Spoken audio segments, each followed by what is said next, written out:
Doctor ഇപ്പൊ എനിക്ക് ദൈവത്തെ പോലെ എന്നെ കൈവിടരുത്. പാർവതി ആഗ്രഹിക്കുന്നത് പോലെ പറയണമെന്ന് എനിക്കുമുണ്ട്. പക്ഷേ ഈ റിപ്പോർട്ട് അതിന് സമ്മതിക്കുന്നില്ല.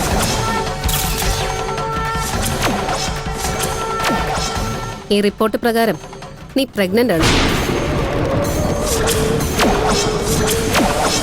നീ ഗർഭിണിയാണെന്നുള്ളത് സത്യോ?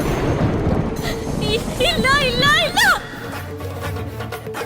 അങ്ങനെ പറയരുത്. എനിക്കൊരു കുഴപ്പമില്ല. ഞാൻ ഗർഭിണിയല്ല. ഞാൻ ഗർഭിണിയല്ല. മോളെ, ഞാൻ പറയുന്നത് നുണയാണെന്ന് നിനക്ക് വേണമെങ്കിൽ വിശ്വസിക്കാം. നേരത്തെ നിന്നോട് സംസാരിച്ച ഡോക്ടർ പറഞ്ഞതും നുണയാണെന്ന് നിനക്ക് കരുതാം. പക്ഷെ 2 തവണ ടെസ്റ്റ് നടത്തിയപ്പോഴും വന്ന റിപ്പോർട്ട് തെറ്റാവോ? ഈ റിപ്പോർട്ടില് നീ 6 ആഴ്ച പ്രഗ്നന്റ് ആണെന്ന് വ്യക്തമായിട്ട് കാണിക്കുന്നുണ്ട്. ഞാനത് വിശ്വസിക്കില്ല. എന്താ കുട്ടി കാണിക്കുന്നേ? എനിക്ക് ഞാൻ ഗർഭിണിയല്ല. നിങ്ങൾ നുണ പറയാ. ഞാൻ ഗർഭിണിയല്ല. മോളെ, നീ ഇങ്ങനെ കരയില്ലേ? കരഞ്ഞതുകൊണ്ട് ഒന്നും മാറാൻ പോകുന്നില്ല. ഒന്ന് ശാന്തമായിട്ട് ഞാൻ പറയുന്ന ഒന്ന് കേക്ക്. ഈ പ്രശ്നത്തെ എങ്ങനെ പരിഹരിക്കാന്നാ നമ്മൾ ചിന്തിക്കേണ്ട. ഈശ്വരാ, ഇങ്ങനൊരു ശിക്ഷ അറിയിക്കാൻ ഞാൻ എന്ത് തെറ്റാ ചെയ്തത്?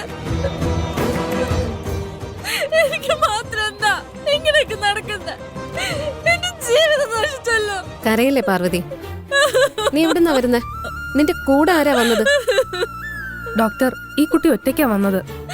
ഇങ്ങനൊരു ആവശ്യത്തിന് ആശുപത്രിയിലേക്ക് വരുമ്പോ ആരെങ്കിലും കൂടെ കൂട്ടണ്ടേ മോളെ? സാരമില്ല, പരിചയക്കാരുടെ ആരുടെയെങ്കിലും നമ്പർ ഉണ്ടെങ്കിൽ തരൂ, ഞങ്ങൾ അവരെ വിളിച്ചു വരുത്താം. വേണ്ട വേണ്ട, ആരെ വിളിക്കണ്ട ഡോക്ടർ, ആരെ മോളെ, വിളിക്കണ്ട.